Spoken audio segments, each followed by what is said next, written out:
बिस्मिल्लाहिर्रहमानिर्रहीम। अस्सलाम वालेकुम। मैं हूं सलमान हैदर। दुआ है परवरदिगार से कि उसने आपको और आपके अहले खाना को अपनी हिफ्ज़ व अमान में रखा हुआ। 24 अक्टूबर सुबह के इस पहर जुमरात के दिन बहुत बड़ी खबरें और जिसमें मैंने आपके साथ डिस्कस करना है कि आज हर हाल में बुशरा बीबी साहबा की रोबकार भी जारी होगी और बुशरा बीबी साहबा आज रिहा भी होंगी और बुशरा बीबी साहबा को किसी और केस में गिरफ्तार भी नहीं किया जाएगा। एक तो ये खबर। दूसरी, जस्टिस मंसूर अली शाह साहब, सवाल ही पैदा नहीं होता कि वो इस्तीफ़ा दे दें कि उन्हें सुपरसीड किया गया है। वो सिस्टम में रह के सरप्राइज़ देने के मुकम्मल तौर पर प्लान के अंदर हैं। जस्टिस मंसूर अली शाह साहब को इस बात का पता है कि 26वीं आइनी तरमीम से न सिर्फ हुकूमत ने बल्कि पार्लियामेंट में मौजूद लोगों ने अपने पैरों पर कुल्हाड़ी किस तरीके से मारी है। अवाम में इनके अंदर नफ़रत मज़ीद बढ़ेगी। एक तो इसको मैंने आपके सामने डिस्कस करना भाई, जो जज सुप्रीम कोर्ट के ही गद्दार हों, आइन की किताबों के ही गद्दार हों, उन जजों का क्या करना है। जी हाँ, 2 रेफरेंस आ गए 2 जजेस के ऊपर, उसकी तफसील भी मैं आपके सामने रखने जा रहा हूँ।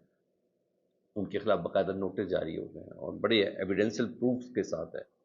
और इसके अलावा एक दो और भी खबरें वो भी आपके सामने रखता हूँ।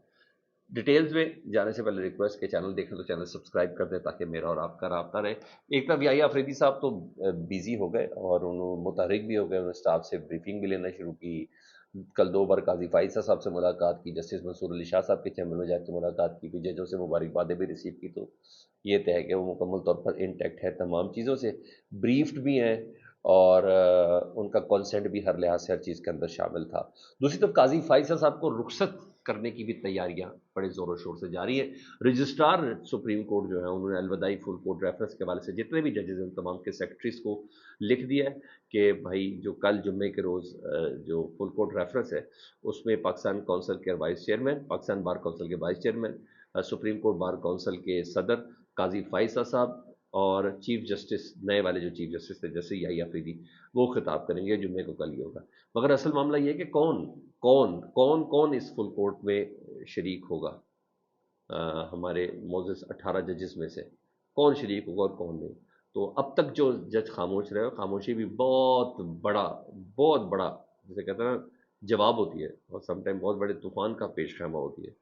तो जस्टिस मंसूर अली शाह साहब, उन्होंने भी जस्टिस रिजवी की नोट की तरह, जी हाँ, काजी फाइसा साहब को उनकी ज़िंदगी में उनकी कमाई दे दी है, उनकी मौजूदगी में उनकी कमाई दे दी है। उनको बताया कि आपका कद बहुत बड़ा है, बहुत बड़ा है। आपके एज अ चीफ जस्टिस आपका कद बहुत बड़ा है। ठीक है जी। और उन्होंने क्या कहा, जस्टिस मंसूर अली शाह साहब, वो काजी फाइसा साहब के अलविदाई रेफरेंस में शरीक ही नहीं हो रहे हैं।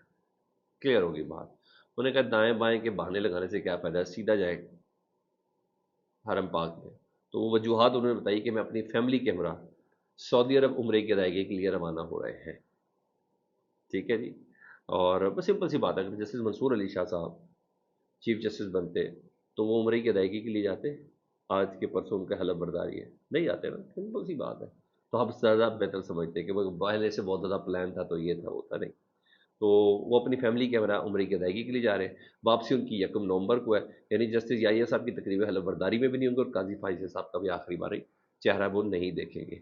बहरहाल बाकी जजेस का देखना है कि वो पहुंचते हैं कि नहीं पहुंचते, कौन शिरकत करता है कौन नहीं करता। हाँ, इतना ज़रूर है, काजी फाइजा साहब ने अपना चैम्बर वर्क कल मुकम्मल कर लिया था। आज कोर्ट नंबर 1 में वो मुकदमात की समाअत करेंगे। आज आखिरी दिन वो कौन सी बिजलियाँ गिराने जा रहे हैं और कौन से दरख्त वो फैसलों की शक्ल में उखाड़ने जा रहे हैं, लेट्स सी, आज के केसेस के अंदर ही देखा जाएगा। इधर और मज़े की बात बताऊं, बुशरा बीबी साहबा की रिहाई के हवाले से, तो अभी उनकी रिहाई हुई नहीं, मगर इधर फिर बयानिया बनाने की कोशिश की गई और ये वहीं से बन रहा था बयानिया, ये वहीं से बनता है बयानिया जहाँ से फैसल वाडा साहब खबर लेते हैं या फैसल वाडा साहब जिनकी नौकरी करते हैं, ताकि मामला थोड़ा मशकूक बनाया जा सके। बहुत पहले भी ये खबरें फैलाई गई थी कि बुशरा बीबी इमरान खान साहब को धोखा दे देंगी, इमरान खान साहब को छोड़ देंगी, बुशरा बीबी की डील हो गई जब वो बनी गाला में अरेस्ट थी। याद आया आपको ये सारी बातें। तो ये खबरें जानबूझकर अपने नौकर पेशा सहाफ़ियों से भी के ज़रिए भी फैलाई जाती है, मगर अब कुछ ऐसा कुछ भी नहीं हुआ। बुशरा बीबी साहिबा बाकायदा बनी गाला जेल में, बाकायदा बनी गाला अदालत में जंग लड़ कर गई है कि मुझे बनी गाला नहीं रहना, मुझे आप अडियाला जेल में रखें, जहाँ मेरा शौहर है मैं वहाँ रहूँगी।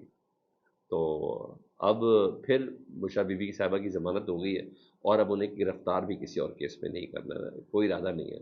تو بیانیہ بنایا جا رہا ہے کہ بشرا بی بی پھر ڈیل کے ذریعے آ گئی ہے اور باہر آ رہی ہے، عمران خان صاحب کو دھوکہ دے گی یا پارٹی کو ٹیک اوور کرے گی، علیمہ خان صاحبہ کو اس لیے اندر کیا گیا ہے، یہ سب چیزیں ہیں۔ اور یہ باتیں بتاؤں کون پھیلا رہا ہے؟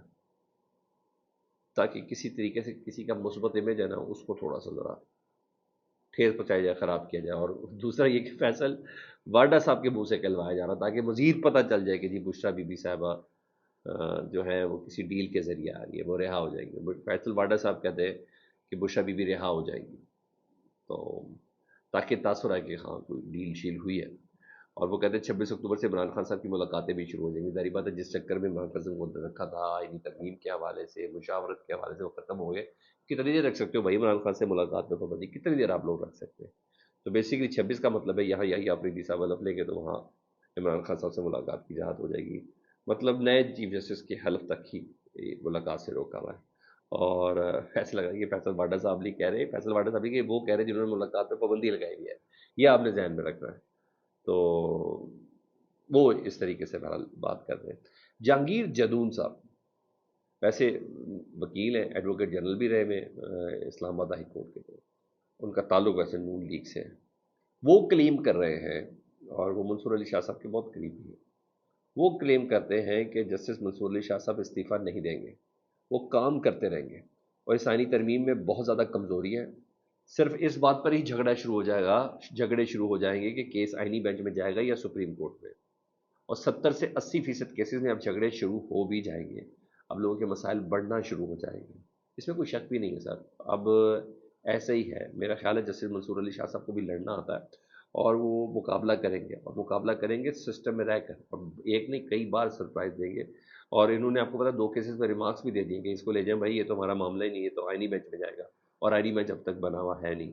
تو مزید تاثر بڑھے گا کہ آئینی ترمیم سے عوام کے مسائل بڑھ گئے، اور اس میں سکم اتنے ہیں، کوئی جلد بازی تو نہیں کی گئی، جلد بازی صرف اور صرف جسٹس منصور علی شاہ صاحب کو روکنا تھا، انہیں کے لیے یہ ساری جلد بازی کی گئی تھی، مقصد یہی تھا، اور منصور علی شاہ صاحب کو سب پتہ ہے۔ تو وہ سسٹم کے اندر رہ کے بتائیں گے کہ تم لوگوں نے کیا کیا ہے۔ ویسے آپس کی بات ہے، بڑا بڑا عرصہ لگ جاتا ہے، سالہ سال لگ جاتے ہیں آئینی ترمیم کرنے میں، اور اس میں اتنی سے دیر میں اتنے سکم سامنے آ گئے ہیں، تو آپ بتائیں جلد بازی میں انہوں نے کیا کر دیا؟ نہیں سمجھ آ رہی تو دنیا بھر کا میڈیا دیکھ لیں، وہ ماشاء اللہ بہت خراج تحسین پیش کر رہا ہے آپ لوگوں کو۔ ادھر خبر ایک اور ہے کہ جسٹس امین الدین اور جسٹس نعیم افغان، امین الدین صاحب جو آئینی عدالت کے سربراہ بننے کا خواب دیکھ رہے ہیں، تو ان دونوں کے خلاف نا سپریم جوڈیشل کونسل میں درخواست دی گئی ہے کہ ان دونوں نے مخصوص نشستوں کے فیصلے میں اختلافی نوٹ لکھ کر الیکشن کمیشن اور ریاستی اداروں کو سپریم کورٹ کے فیصلے پر عمل درآمد نہ کرنے کے لیے اکسایا تھا۔ انہوں نے یہی کہا تھا نا کہ آئین کی خلاف ورزی ہے تو الیکشن کمیشن اس حکم کو نہ مانے، سپریم کورٹ کے 8 رکنی ججز کا، جس میں کہا تھا کہ مخصوص نشستیں پاکستان تحریک انصاف کو دی جائے، اور ایک دونوں نے اکسایا ہے سپریم کورٹ کے فیصلے پر عمل نہ کرنے پر اداروں کو۔ دونوں ججز پر آرٹیکل 2، 3 اور 9 کی خلاف ورزی ہے، انہیں عہدوں سے برطرف کیا جائے۔